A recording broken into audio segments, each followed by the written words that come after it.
Ini contohnya ya guys. Kita mainin dulu ya.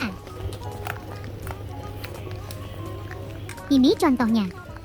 Pakai 1 sendok air. BTW, ini pakai air biasa ya.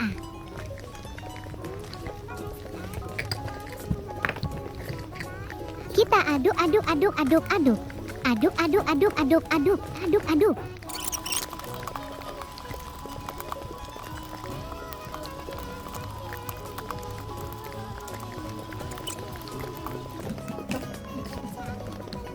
Ini dia hasilnya, dan kamu gagal. Selam ini masih bagus.